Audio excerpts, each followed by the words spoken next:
Salut à tous et bienvenue dans Profession Président, rendez-vous hebdomadaire avec deux cadors de la Ligue 1 d'un côté, Louis Nicolas de l'autre côté, Jean-Pierre Caillot, Montpellier, Reims, et aujourd'hui nous sommes à Reims. avec Jean-Pierre Caillot qui nous a gentiment invités à faire le tour des infrastructures mises en place pour l'accession en Ligue 1 du stade de Reims.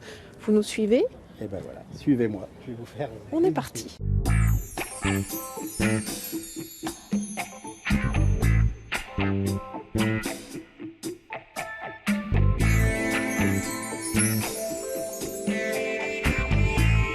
Quand on gère un club de football, on a toujours deux budgets.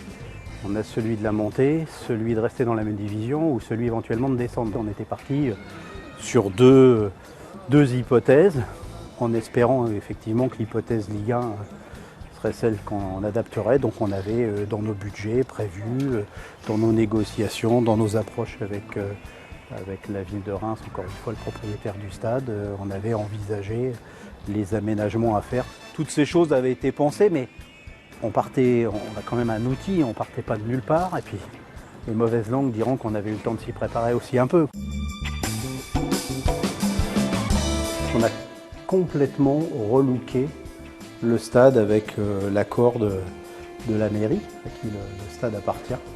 Ils nous ont donné l'autorisation et c'est vrai qu'aujourd'hui ça fait chaud au cœur parce que quand on vient dans ce stade, ce qui n'a pas toujours été le cas, on a l'impression d'être chez nous quand même.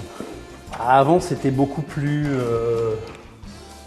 impersonnel. Le stade il était censé être pour plusieurs disciplines alors qu'en réalité il y avait que le stade de Reims qui l'utilisait.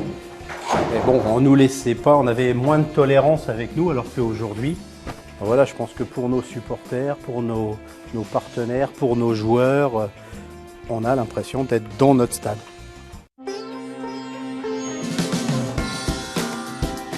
Bonjour messieurs. Bonjour. Ça va Christophe? Ça va impeccable. Bon. Écoute, on fait un petit tour du Ok. pâté de maison. On parlait des nouveaux produits. Champagne de Venoge avec le muselet. Ah, c'est beau ça. Ouais. C'est l'opération que Fabrice met en place demain. Ouais. Et donc du coup, j'en ai en vente en boutique aussi. D'accord. Bah, c'est des beaux cadeaux de Noël. Ça. Ça fait partie des objectifs sur le marché de Noël qui va commencer à la fin du mois. Et après, en termes de nouveaux produits, il y a tous les produits humains là, qu'on peut citer, mais qu'on a déjà vu entre le survêtement, le polo, le maillot, naturellement. Et mes chèches, tu les vends? Ouais, les chèches, on va atteindre la centaine là, bientôt. Ah bah c'est bien. Ouais, Il en reste plus que 2000, il en reste plus que 2900 à vendre. Et maintenant, je vous propose d'aller au centre d'entraînement, puisqu'en plus on est dans la mise en place du match et on y verra d'autres investissements qu'on a réalisés. Parce qu'il faut savoir que dans la reconstruction, il y a 10 ans, on n'avait même pas de terrain d'entraînement à Reims. On n'avait rien. Les équipes, elles allaient jouer dans la périphérie, à l'extérieur. Moi, la première année où j'avais Ladislas Lozano comme entraîneur en national, on s'entraînait sur les terrains de Murigny. Donc on est vraiment, quand on parle d'une histoire qui renaît, ça renaît de partout, y compris dans les infrastructures. Ça va? Ça va, Jackie? Ça va?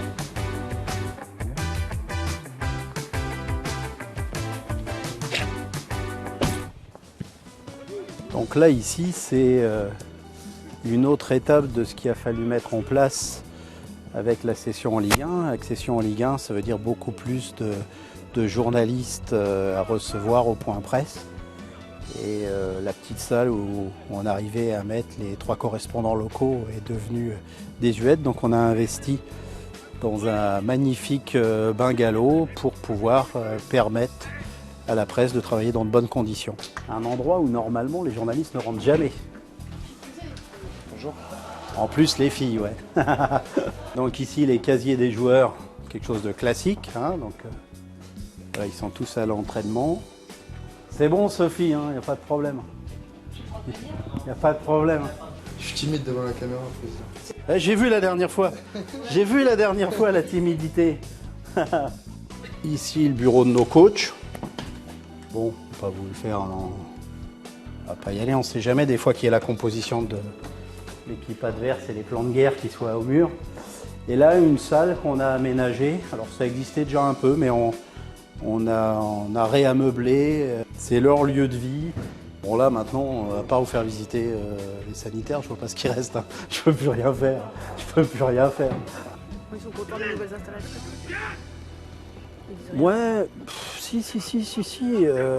Alors, il y a des garçons qui ont joué dans des clubs qui avaient des installations nettement supérieures, mais pour la plupart, c'est quand même un groupe qu'on a constitué avec beaucoup de garçons qui viennent de Ligue 2, qui nous ont accompagnés dans la reconstruction du club depuis quelques années. Donc, évidemment qu'au fond d'eux, ils savent qu'il y a mieux ailleurs, mais ils savent aussi et ils mesurent le chemin qu'on parcourt depuis des années.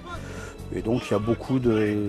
Enfin, ils sont assez conciliants par rapport aux installations qu'on leur met à disposition. Voilà. Je pense que l'entraîneur y est pour beaucoup, mais il a fait comprendre à son groupe que les dirigeants faisaient le maximum pour les mettre dans les meilleures conditions, avec toutes les limites des choses qui se reconstruisent, quoi.